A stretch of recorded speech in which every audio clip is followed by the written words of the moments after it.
भाई और बहनों, अभी जो दास ने एक शब्द बोला कि गांव धनाना, जिला सोनीपत, हरियाणा, भारतवर्ष की पावन भूमि पे प्रकट, तो इसका मतलब ये बिल्कुल मत निकाल लेना कि जो धनाना आश्रम बना हुआ है धनाना गांव में, वो धनाना आश्रम भी उतना ही पाक और पवित्र होगा। नहीं, धनाना गांव की धरती को पावन और पवित्र इसलिए बोला जाता है क्योंकि 8 सितंबर 1951 के दिन सतलोक से चलकर पूर्ण ब्रह्म परमात्मा सारी सृष्टि का रचनहार संत रामपाल जी के नाम से 8 सितंबर 1951 को प्रकट हुए उस गांव में, उस भूमि पर, उस जमी पर। वैसे तो विश्व की पूरी धरती ही पावन है, पवित्र है। परमात्मा सतयुग से लेकर कलयुग के अंत तक भिन्न भिन्न रूप धारण करके इस धरती पर प्रकट होते रहते हैं। लेकिन ये जो कलयुग का समय होता है, कलयुग की बिचली पीढ़ी का जो समय होता है, इस समय ही परमात्मा केवल अपने वास्तविक कबीर रूप से प्रकट होते हैं। वैसे तो परमात्मा जी के अनेकों रूप हैं, वे जितने चाहें उतने रूप धारण कर सकते हैं, अनंत कोटि कलाओं के स्वामी हैं। परंतु कलयुग की बिचली पीढ़ी के इस समय में, ये कलयुग की बिचली पीढ़ी परमात्मा जब भी रखते हैं आत्माओं के पूर्ण मोक्ष के लिए, उस समय ये कबीर भगवान सतलोक से चलकर धरती पर सशरीर शिशु रूप में प्रकट होते हैं और अपने वास्तविक निज रूप में प्रकट होते हैं। यानी सतलोक के सिंहासन पर परमात्मा जिस वास्तविक रूप में बैठे हैं, वो रूप वर्तमान में सतगुरु रामपाल जी वाला रूप है। तो वैसे तो पूरी पृथ्वी ही पवित्र है, पाक है, धन्य है, जो आज परमपिता परमेश्वर जी अपने वास्तविक रूप में, स्वरूप में प्रकट हुए हैं। लेकिन गांव धनाना, जिला सोनीपत, हरियाणा, भारतवर्ष की पवित्र भूमि पर प्रकट हुए हैं, इसलिए पवित्र बोलना पड़ता है। तो धनाना आश्रम भी पवित्र होगा, इसका मतलब ये नहीं है। वो आश्रम उस समय पाक और पवित्र होगा यदि उस आश्रम की जमीन पर सतगुरु रामपाल जी अपने मिशन को पूरा करके इसार जेल से बाहर निकलकर यदि अपने चरण कमल रखेंगे तो। अन्यथा एक सामान्य जमीन के टुकड़े से ज्यादा वो धनाना आश्रम कुछ भी नहीं है। क्योंकि भाई और बहनों, ये कलयुग की बिचली पीढ़ी है।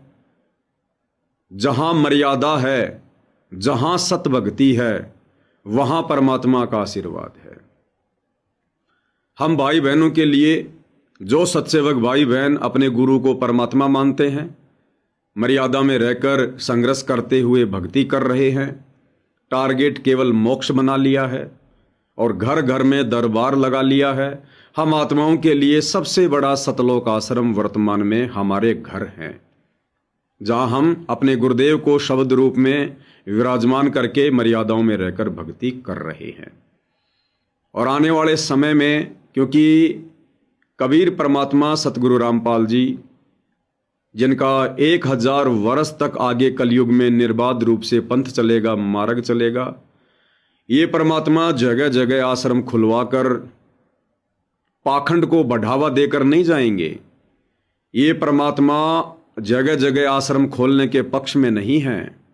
जगह जगह आश्रम खोलने से, ब्रांचें खोलने से केवल पाखंड बढ़ता है, धार्मिक धंधा बढ़ता है।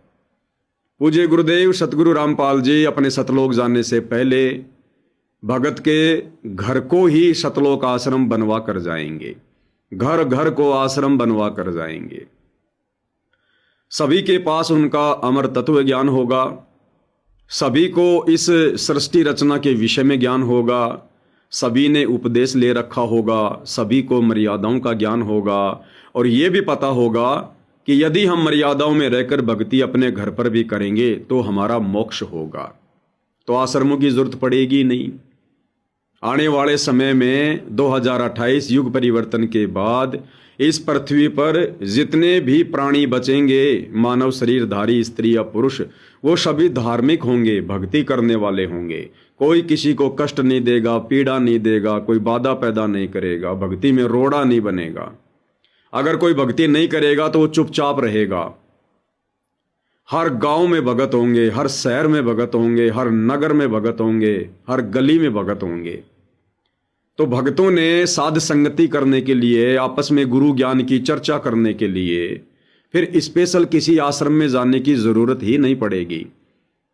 गांव के भगत आपस में इकट्ठा होकर अपने गांव में परमात्मा की ज्ञान चर्चा कर लिया करेंगे। इसलिए सतगुरु रामपाल जी भगवान जब इस पृथ्वी से सशरीर सतलोक को गमन करेंगे, उस समय भाई और बहनों घर घर आश्रम बन चुके होंगे। तो आप और हमने उन्हीं की प्रेरणा से, उन्हीं के आशीर्वाद से आज उनकी कुछ समय के लिए गैर हाजिरी में हमने अपने घरों को सतलोक आश्रम बना लिया है। परमात्मा ने ये विधि शुरू करवा दी है और जिस विधि से हम सत्सेवक भाई बहन अपने घर को सतलोक आश्रम बनाकर मर्यादाओं में रहकर भक्ति कर रहे हैं, आने वाले समय में पूरा विश्व करेगा। अरे जिसको ज्ञान समझ में आ गया, जिसको भक्ति करनी है, जिसको इस गंदे लोक से बाहर निकलना है, वो घर पर बैठकर भक्ति करेगा तो भी मर्यादा नहीं तोड़ेगा। और जिसने बकवाद करनी है वो चाहे आश्रम में जाके कर लो, वो चाहे आश्रम में बैठ के कर लो, वो तो आश्रम में जाकर भी करेगा। तो भाई और बहनों, आश्रमों में सतगुरु केवल उसी समय तक भक्तों को बुलाते हैं जिस समय तक भगत भक्ति पर दृढ़ नहीं होते हैं। भक्तों में कुछ कमजोरी होती है, कुछ कमी होती है। भक्तों के कुछ पाप कर्म काटने के लिए, उनको दान धर्म के लिए, सतगुरु अपना प्रत्यक्ष आशीर्वाद देने के लिए, सतगुरु के प्रत्यक्ष दर्शन हो, प्रत्यक्ष उनके मुख कमल से सत्संग सुनने को मिले, ये बहुत सारे कारण होते हैं। इसलिए सतगुरु भक्तों को आश्रम में बुलाता है। अब जबकि सन 2014 में सतगुरु ने खुद ही सतलोक आश्रम त्याग दिया, सतगुरु ने खुद ही आश्रम को ठोकर मार दी, सतगुरु ने खुद ही अपने भक्तों को परीक्षा के लिए अपने से दूर कर दिया, तो इस परीक्षा के समय में अपनी गैर हाजिरी में भला सतगुरु नए नए सतलोक आश्रम क्यों खुलवाएगा? तो ये विचार करने की बातें हैं भाई और बहनों। दयाल और काल दो शक्तियां हैं। दयाल भी अपना काम करता है, काल भी अपना काम करता है। तो वर्तमान में जगह जगह सतलोक आश्रम खोलकर जो धार्मिक धंधा सतगुरु रामपाल जी को ना पहचान कर उनके कलयुगी काल प्रेरित परिवार के द्वारा चल रहा है, ये धार्मिक धंधे से ज्यादा कुछ भी नहीं है।